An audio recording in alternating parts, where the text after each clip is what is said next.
Sujet qui me touche beaucoup parce que aussi moi je travaille donc dans le domaine de l'éducation et je pense que considérer que justement un chatbot permet de tricher, c'est justement la révélation que je pense on n'évalue pas les bonnes choses quand on évalue les élèves. Parce que le but, c'est d'évaluer leur compréhension. Et si une IA, un chatbot, est capable de faire illusion sur les capacités de l'enfant, c'est que nos méthodes d'évaluation sont vraiment à revoir. Merci Daniel, et merci aussi de nous avoir invités. Ah oui, alors pour l'écriture, enfin l'orthographe de Cantu, ça s'écrit Cantu en fait, C-A-N-T-O-O. Le logiciel, donc ça c'est l'entreprise et le logiciel s'appelle Cantu Scribe. Je vais vous l'écrire dans les messages. Et bon, et juste rapidement, merci Daniel. Ça fait très longtemps qu'on se connaît et qu'on travaille plus ou moins ensemble. Et, et effectivement, on a travaillé aussi ensemble avec Booking, notamment justement sur la mise à disposition des livres. Il n'a pas changé. Et ça, moi, j'étais vraiment très, bravo encore une fois à Booking et à Daniel pour l'énergie énorme déployée justement pour les élèves à travers son association et pour que tout le monde puisse avoir des bouquins. Parce que c'est quand même un peu la base à l'école d'avoir des outils sur lesquels, des documents sur lesquels on puisse travailler. Bon, alors du coup, j'ai eu une semaine très compliquée, j'ai pas pu faire une présentation dédiée. Du coup, je vais être obligé de vous partager directement l'application CantoScript, à partir de laquelle je vais essayer de vous montrer justement ce qu'on a cherché à proposer avec CantoScript et sur quoi on a travaillé, et du coup, comment on vient mettre l'intelligence artificielle au service des élèves et au service de l'autonomie et l'émancipation de ces élèves dans la classe. Alors, la petite première question, est-ce que vous voyez mon écran ou pas? Oui. D'accord, très bien, parfait. Donc en fait, on a depuis que moi j'ai commencé à travailler un peu sur ce sujet justement des élèves en classe à besoins éducatifs particuliers, donc originellement parce qu'ils étaient dyspraxiques et puis aujourd'hui parce qu'ils sont dyslexiques, parce que ils ont des troubles auditifs, visuels, etc. J'ai fait 2 constats. Le premier, c'est qu'on avait aujourd'hui, grâce aux nouvelles technologies, tous les outils pour leur permettre d'être autonomes, sans qu'ils aient besoin de dépendre d'un adulte, d'un humain, de quoi que ce soit, en fait, qui puisse gérer de façon autonome leur cours. Par contre, il fallait que ces outils soient rassemblés déjà au sein d'un seul et même outil, parce que sinon, ils passent trop de temps à changer et à cumuler des outils qu'ils doivent maîtriser, etc., et qui ne sont pas forcément faits pour travailler ensemble. Et la deuxième chose, c'est que tous ces outils, il faut qu'ils puissent les utiliser au sein d'applications qui soient compatibles avec ce qu'on leur demande en classe. C'est-à-dire que si, quand ils sont en mathématiques, on leur demande de poser des opérations en colonne, que pour tous les élèves qui sont sur cahier, c'est très bien, ils prennent leur cahier, ils prennent leur stylo, ils dessinent les cases et ils posent l'opération. Quand on est sur ordinateur, c'est vite plus compliqué. Et il existe quelques rares logiciels dédiés qui permettent de poser des opérations. Simplement, on ne va pas forcément pouvoir utiliser tous les outils de compensation dont on a besoin sur ces outils. Donc c'est ça qu'on a essayé de faire avec CantoScript. Donc c'est pour ça que on a travaillé sur 3 aspects. D'une part, l'organisation. Donc c'est pour ça qu'on voit une organisation par matière qui permet de ranger derrière les contenus par cahier et par chapitre. Des outils comme noter les devoirs, donc l'agenda en gros scolaire et l'emploi du temps. Je ne vais pas vous montrer, le but c'est pas vous faire une présentation du produit. Et ensuite tous les outils de compensation. Donc là, je vais rentrer un petit peu dans le détail, mais vu qu'on en a beaucoup mentionné, je vais aller juste sur les outils et les types d'intelligence artificielle qu'on n'a pas encore présenté. Alors, on avait parlé rapidement du correcteur orthographique, mais bon, je pense que ça, vous voyez tout ce que c'est. L'adaptation du texte, donc c'est ce que vous avez pu voir aussi justement avec Glaster, avec des possibilités justement de coloriser des phonèmes, des phrases, des mots, etc., d'augmenter les espaces, de changer la police, parce que il y a des vrais impacts. On s'est rendu compte alors ça dépend, parce qu'il existe tout un panel de dyslexies différentes en fait, mais on s'est rendu compte que par exemple certaines dyslexies était lié à des confusions de lettres ou enfin, qui étaient impactés par des lettres trop proches, en fait, et que l'élève lisait mieux en espaçant les lettres, par exemple. D'autres en espaçant les syllabes, et cetera. Donc là, on est en train de faire tout un travail d'ailleurs de recherche sur ces éléments. Enfin, plutôt pas de recherche, mais de synthèse de la recherche pour rassembler justement toutes les conclusions de toutes les petites études qui ont été faites sur tous ces aspects pour pouvoir venir aider les gens à mieux adapter leur texte en fonction de leurs besoins. Donc ça, c'est des choses qui vont arriver. Bon, on a des outils d'aide à la saisie qui viennent plus là, faciliter l'écriture. On utilise l'intelligence artificielle, on va dire, générative dans deux domaines. On va l'utiliser pour pouvoir donner des définitions contextuelles de mots dans un texte, par exemple. Et on va l'utiliser aussi pour générer des illustrations de mots, parce que voilà, il y a des élèves qui justement, face à certains termes, sont bloqués. Et du coup, d'avoir une visualisation de mots, ça peut les bloquer, notamment avec des pathologies parfois un peu plus sévères, où justement il faut avoir un discours très imagé pour que l'élève comprenne ce qu'on lui dit. L'autre aspect, c'est le traducteur, sur lequel justement, pareil, on va utiliser des IA qui là existent depuis quand même un peu plus de temps, même si les IA génératives sont très douées aussi dans ce type de tâches. Et enfin, on va utiliser des aides visuelles avec des outils plus liés à l'affichage, mais aussi qui vont arriver très prochainement, des outils plus pour pouvoir piloter en fait le curseur à la souris, le curseur avec le regard, et du coup aider aussi des élèves qui auraient des gros troubles physiques et moteurs. Voilà.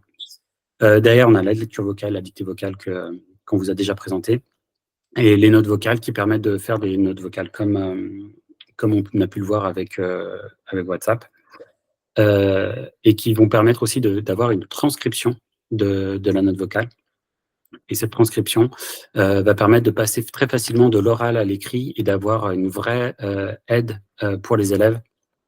Donc, par exemple, ici, j'ai une note vocale que j'ai enregistrée. Donc, j'ai enregistré quelqu'un en train de parler.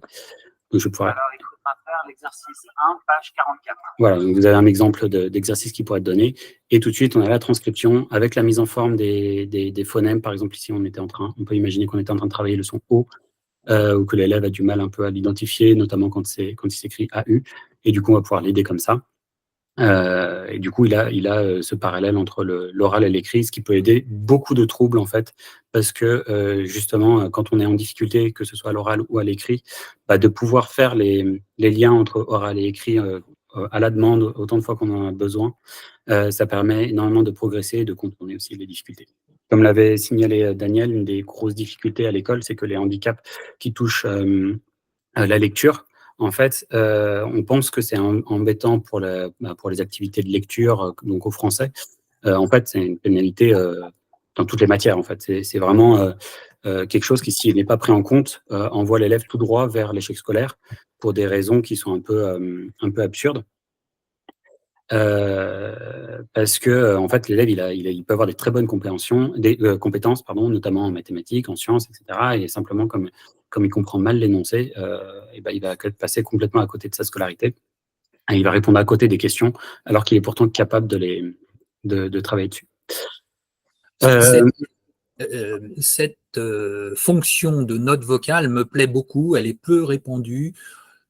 C'est pas un besoin qui est identifié spontanément, mais qu'est-ce que ça peut rendre service, ne serait-ce que par exemple, la récréation a sonné et le prof dit la semaine prochaine, il faudra faire l'exercice 5, page 22. Vous ouvrez ces blocs-notes vocales, moi j'appelle ça un post-it vocal, et là vous répétez dans le micro la semaine prochaine, exercice 5, page 22. Et là, je crois même que... Bon. Donc, ce post-it vocal permet de prendre des notes, de rester concentré sur le message et non pas, c'est ce que je disais tout à l'heure, multiplier les tâches, et détourner l'élève de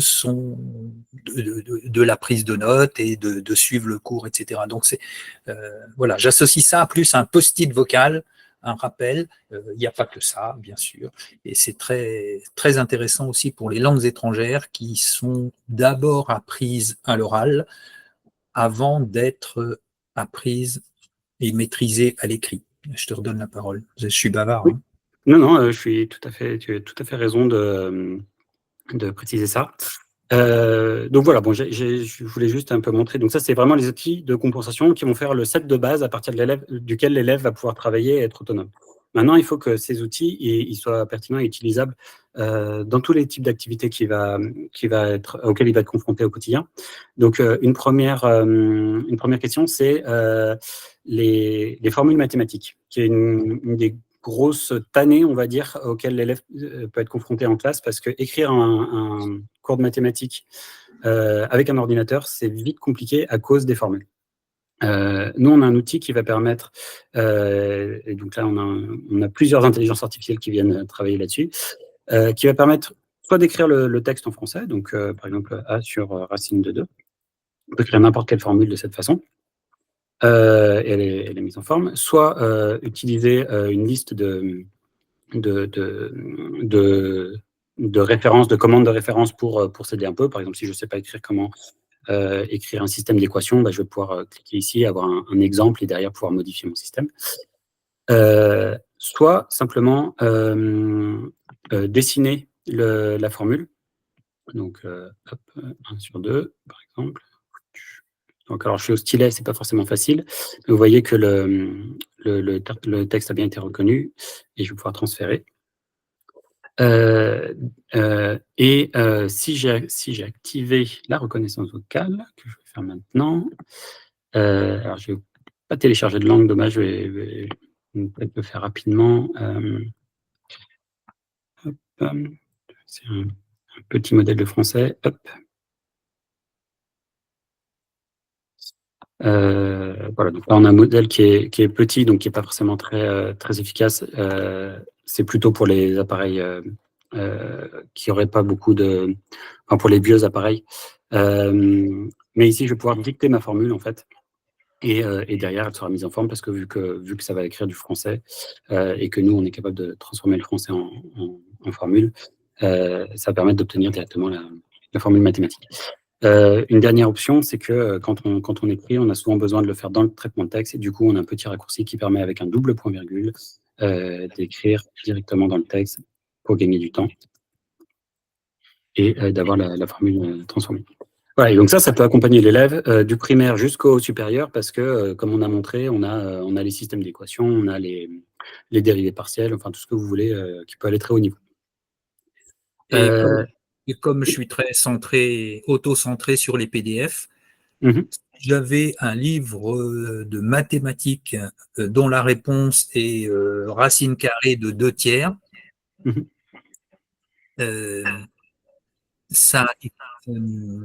Tu pourrais l'insérer dans le PDF? Oui, exactement. Tiens, donc là, je vais faire un exemple. Donc là, j'ai ouvert un PDF à ça, c'est une question qui vient très, très souvent. OK. Sur racine de 2. Hop. Et du coup, ici, je vais insérer la formule dans le PDF. Et puis derrière, je vais prendre un outil pour le repositionner. Parce qu'il ne savait pas trop où le mettre au départ. Donc, il l'a mis au milieu. Et puis moi, je viens venir le positionner là où j'ai besoin de le placer. OK. Voilà. Donc là, je peux le faire avec tous les outils, aussi bien tout ce qui peut être des schémas de chimie, d'électricité, etc. Avec lequel on a un bel outil là qui permet de relier des éléments entre eux. Voilà. Hop. Donc pour faire un schéma électrique, bon, je l'ai fait n'importe comment, mais voilà. Des outils de géométrie, des outils pour les fonctions. On a même un navigateur qui va permettre d'accéder des outils comme effectivement GeoGebra, mais aussi... t'as fini par le faire, ça. Oui, tout à fait. Donc, on a aussi tous les ENT, en fait. Donc, ça permet de récupérer les documents qui seraient partagés par les profs, etc. Voilà.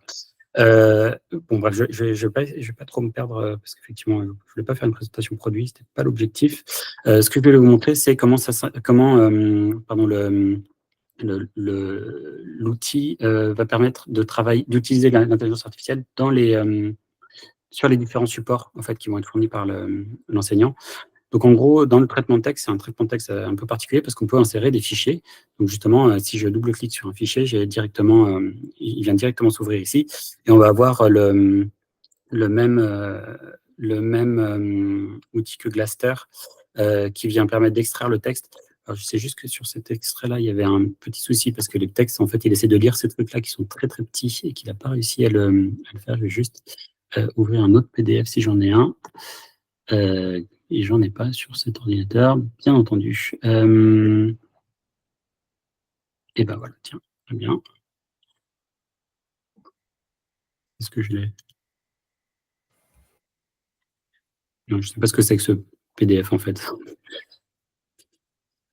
Bon, c'est pas grave. C'est pas grave. C'est un. Je pense que c'est le PDF qui est. Je sais même pas d'où il sort en fait. L'une des caractéristiques Ah oui, c'est de sur OneDrive en fait. Je sais pas. ce logiciel que je connais un petit peu mieux que les autres, c'est imaginer que dans la partie droite de l'écran, c'est plutôt une partie brouillon dans Pardon, laquelle c'est pas vous des PDF. allez écrire, dans laquelle vous allez faire des formules, etc. Et lorsque vous êtes OK, que vous avez posé la bonne opération, on l'envoie dans le document final qui peut être le PDF ou qui peut être un cours ou qui peut être un exercice. Donc, ce que vous préparez en brouillon à droite, vous l'envoyez à gauche, C'est ça. le document final.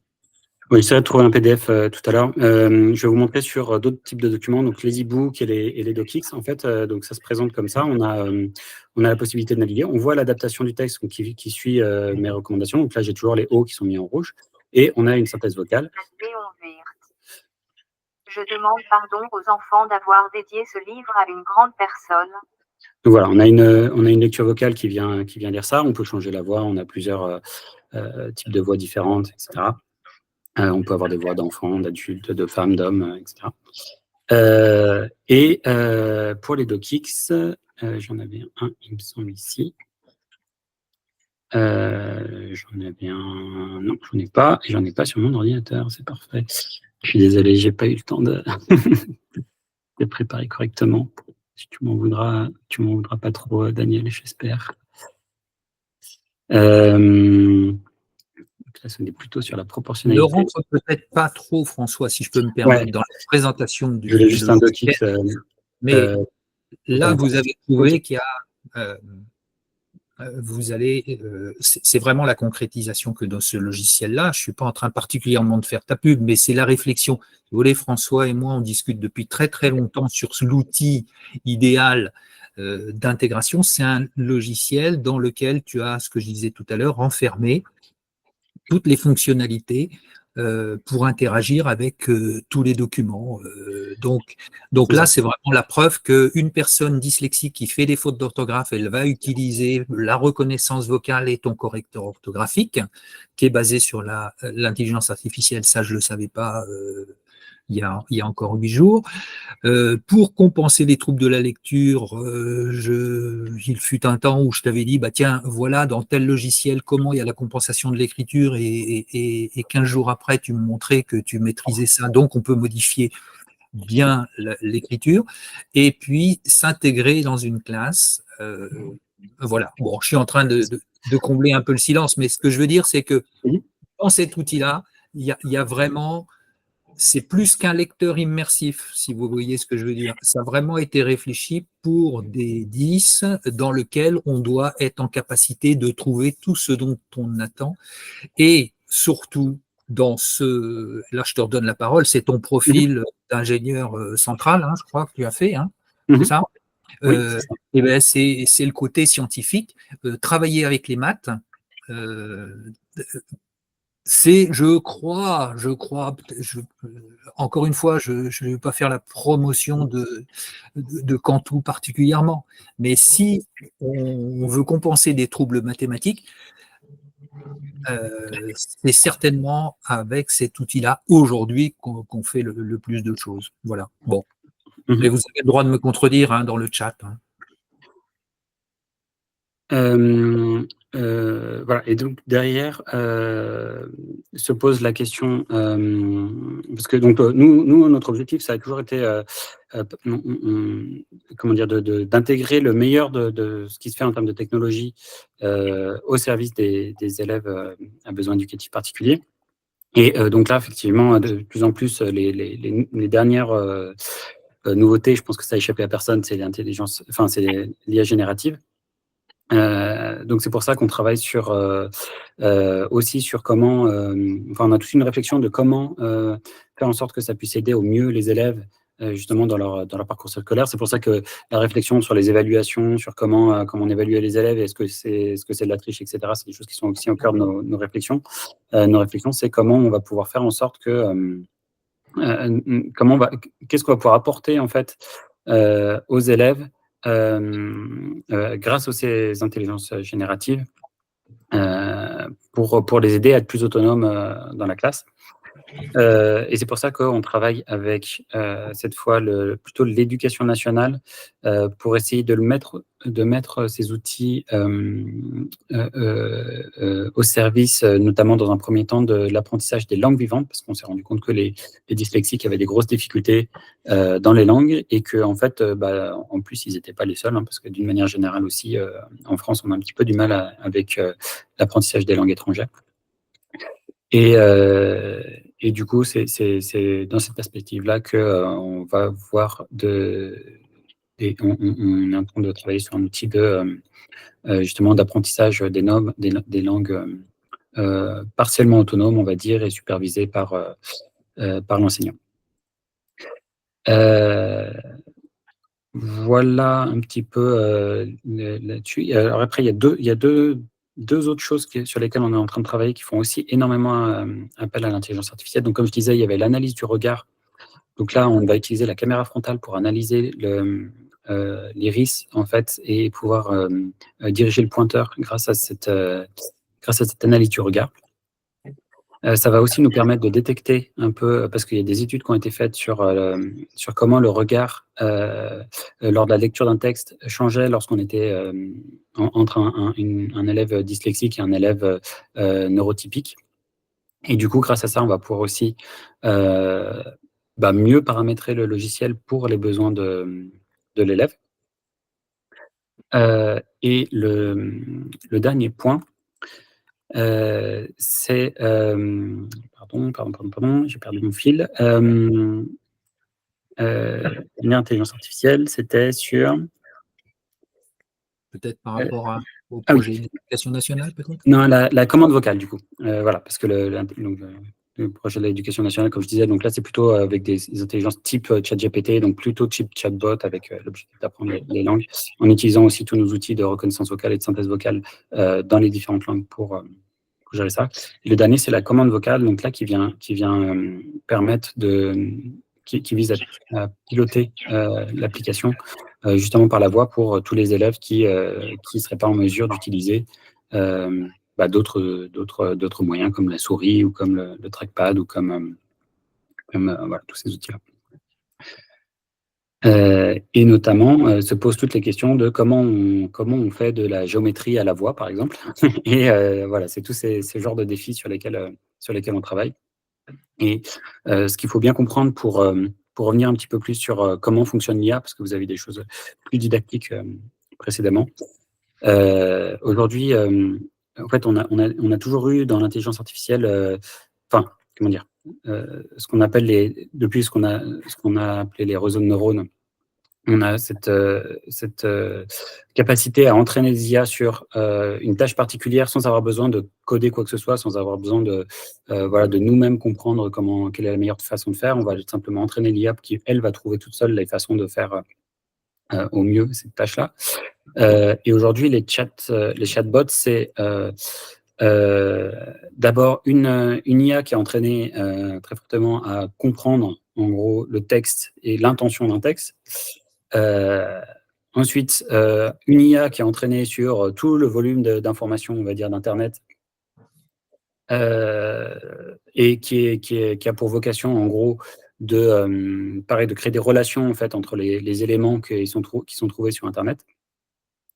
Et en sortie, une intelligence artificielle qui, elle, est spécialisée dans la génération de texte, en gros, c'est-à-dire de trouver les suites les plus probables dans un contexte donné à une phrase qui a été commencée.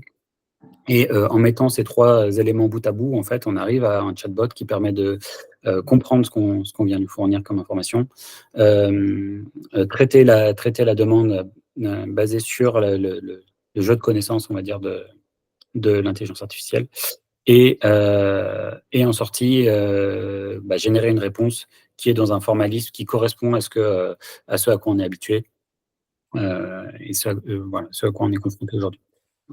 Et donc c'est un peu cette révolution de cette construction-là et de cette façon et notre capacité aussi à entraîner des modèles sur des données gigantesques, qui permet aujourd'hui les révolutions auxquelles on est confronté aujourd'hui. Simplement, la difficulté, c'est que ces modèles, ils sont très, très énergivores, ils demandent des installations assez énormes pour tourner. On n'est pas encore capable de les faire tourner en local, donc c'est-à-dire sur vos machines comme ça, hors ligne, parce que pour les élèves en classe, c'est souvent la contrainte, c'est d'être hors ligne. Et ça, c'est des choses aussi sur lesquelles on essaie de travailler, c'est comment faire des petits modèles qui puissent fonctionner en local et apporter de la valeur, même sur des petites machines sans prétention comme celles qu'on a tous au quotidien. Il y a quand même des annonces à ce sujet sur la portabilité des modèles et la possibilité de travailler. Voilà, je ne serais pas surpris qu'on puisse travailler très rapidement sur un appareil tel qu'un GSM. Voilà, sans connexion, ça va venir. Enfin, tu seras certainement au courant. Ouais, en tout cas, pour le moment, c'est encore voilà, on n'a pas encore de solution très très viable pour ça. Il faut quand même le savoir. Mais oui, effectivement, tout le monde travaille un peu dessus. La question, c'est plutôt d'avoir quelque chose parce qu'aujourd'hui, ce qu'on arrive à faire, c'est un développeur, on va dire, qui a une machine un peu quand même qu'on peut trouver dans le commerce, qui coûte pas 50 000 balles, mais qui va coûter 1 000 euros, serait capable d'installer un modèle en réservant une bonne partie de son disque dur à ça, en ayant quand même des ressources allouées à ça. C'est plutôt de ça qu'on parle aujourd'hui, ou des machines dédiées qui sont capables de faire fonctionner ces modèles-là, donc des machines qui ont été conçues pour ça. Là, ce nous, on aimerait faire, parce qu'on sait bien que l'éducation nationale ne va pas s'équiper d'un coup de toute une panoplie de matériel dernier cri, c'est comment vraiment faire tourner sur des machines, les machines qu'on a aujourd'hui, des modèles qui peuvent apporter de la valeur. Et c'est un peu plus ça la difficulté aujourd'hui. Ouais, je prends des choses au passage que j'entends à droite à gauche. Il y a aussi un intérêt, c'est de réduire la masse des données, puisque du reste, quand vous verrez la vidéo complète du premier intervenant, il conclut en disant que le danger de l'intelligence artificielle, c'est que comme il va chercher toutes les données sur le web, s'il y a du caca sur le web, il y aura du caca dans les intelligences artificielles.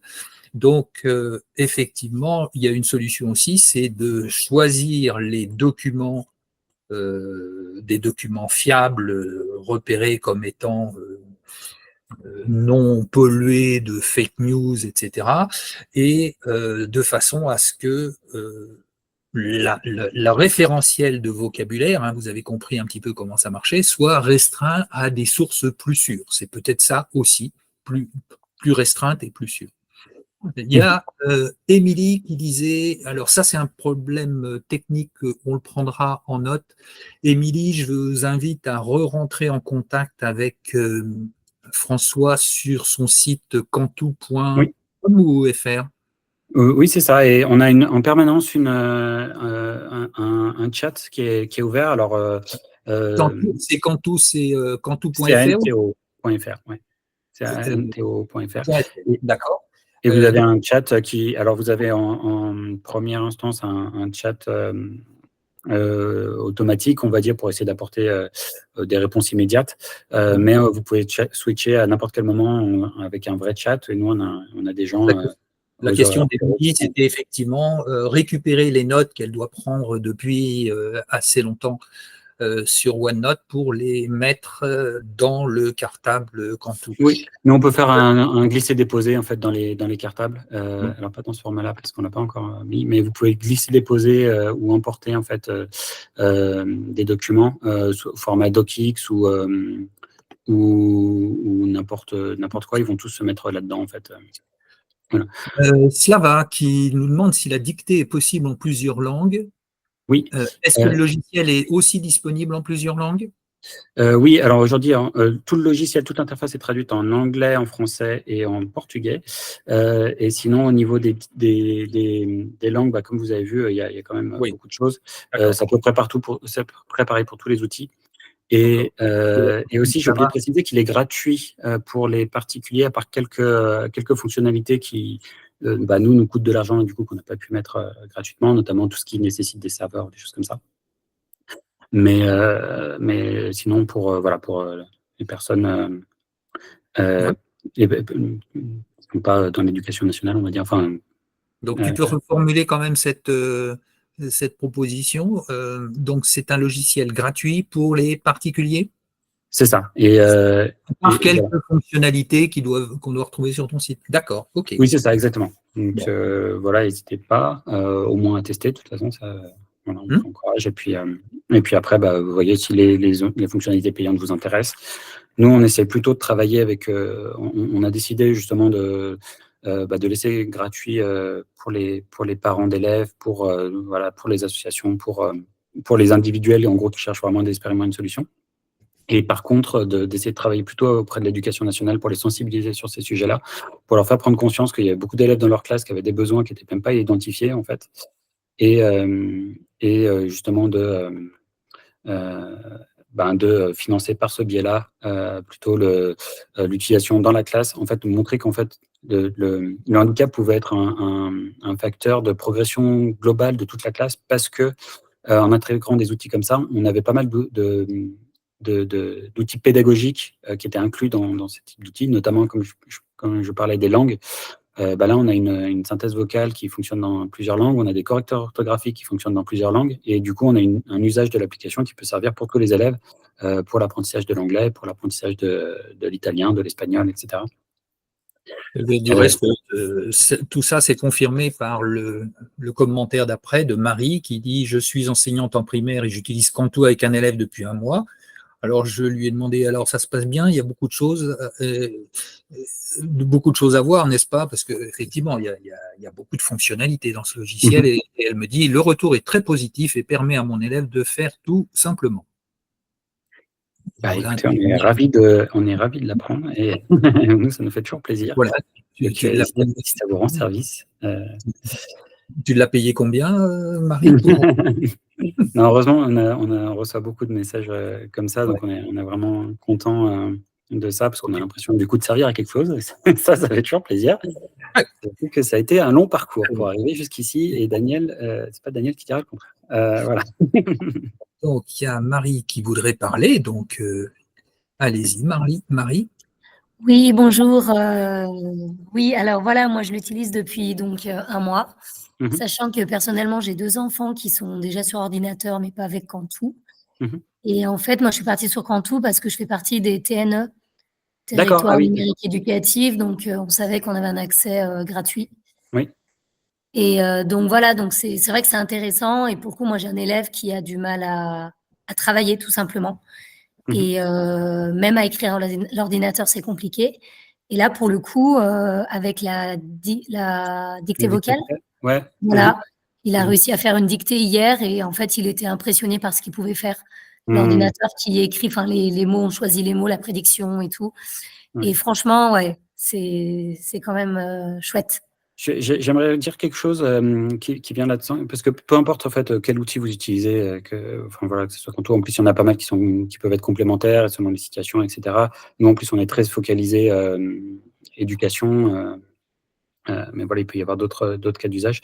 Mais par contre, ce qui est important par rapport à d'autres approches qui peuvent être plus nécessite en fait peut-être des fois des interventions humaines, c'est vraiment l'autonomie de l'élève, c'est leur rendre leur autonomie en fait, les rendre capables vraiment qu'ils se rendent compte que justement ils sont en fait, avec les bons outils, ils ont les mêmes capacités que les autres en fait. Et c'est ça pour nous en tout cas l'enjeu principal de tout ce qu'on a fait. Et je pense qu'il y avait Glaster aussi qui intervenait tout à l'heure. Je pense que c'est exactement le même enjeu dans des tâches qui sont peut-être plus qui s'appliquent aussi peut-être même plus dans le quotidien dans leur cas de figure. Et je pense que c'est ça la clé, c'est vraiment que les gens ils n'ont pas envie de dépendre d'autres personnes pour vivre leur vie quoi. Et par contre dépendre d'un outil qu'ils maîtrisent eux. On parlait du marteau. Ça, je pense que ça gêne personne et tout le monde trouve ça normal d'avoir chacun ses propres outils en fonction de sa personnalité, de ses forces et de ses faiblesses.